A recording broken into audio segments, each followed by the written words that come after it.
આગામી તારીખ 18 થી 20 3 દિવસ માટે ધોરડો સફેદ રણમાં વડાપ્રધાન નરેન્દ્ર મોદીની ઉપસ્થિતિમાં ડીજી કોન્ફરન્સ યોજાનાર છે। ત્યારે તેની તાળામાર તૈયારીમાં માત્ર સ્થાનિક તંત્ર જ નહીં પરંતુ રાજ્ય સરકાર અને કેન્દ્ર સરકારના વિવિધ વિભાગો આયોજનમાં કાર્યરત બન્યા છે। આ કાર્યક્રમમાં અનેક અધિકારીઓ પદાધિકારીઓ હાજર રહેવાના છે। ઉપરાંત વ્યવસ્થા અંગેના વહીવટી તંત્ર પણ હાજર રહેશે। ત્યારે પીવાના પાણીની કોઈ પણ તકલીફ ન પડે તે માટે પાણી પુરવઠા બોર્ડ દ્વારા અનેરું આયોજન કરવામાં આવ્યું છે। પાણી પુરવઠા બોર્ડના અધિકારી શ્રી પફલે જણાવ્યું હતું કે ધોરડોના સફેદ રણમાં 2 લાખ લીટર પાણીનું સ્ટોરેજ થાય તે મુજબના સંપ બનાવવામાં આવ્યા છે, જેમાં એક સંપ ધોરડો ખાતે અને એક સંપ ભીરંડિયારા ખાતે કાર્યરત કરવામાં આવશે।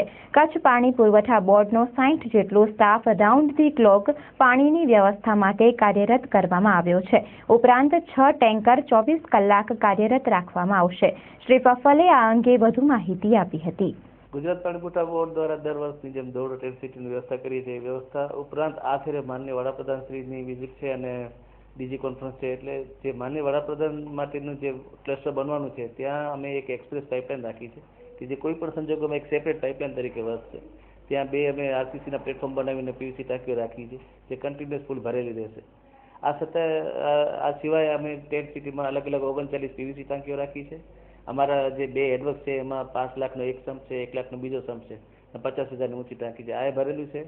ત્યાં તોરણ પાસે અમે બીજું એક હેડવર્ક આ વર્ષે બનાવીને ચાલુ કર્યું, એમાં 1 લાખનો સંપ અને ઊંચી ટાંકી છે, એ ફૂલ રાખ્યું છે। આખી સિસ્ટમ અત્યારે કાર્યરત થઈ ગઈ છે। પર પ્લસમાં ગોરેવલી હેડવર્ક્સ ઉપર 25 લાખનો એક ટાંકો છે, એ પૂરું કરી લીધું છે। ગોરેવલીથી ટેન્ટ સિટી માટેની એક ડેડિકેટેડ એક્સપ્રેસ 160 mmની એટલે કે 6 ઇંચની પાઇપલાઇન આપણે નાખી છે, જે કોઈ પણ સંજોગોમાં વધારાની પાઇપલાઇન તરીકે કામ આવીને એ કમિશન થઈ ગયેલી છે। ગોરેવલી સિવાય અમે ભીરંડિયારા પાસે 1 કરોડ લીટરના 2 ટાંકા બનાવેલા છે, એ ફૂલ કરીને પહેલેથી રાખી દીધા છે।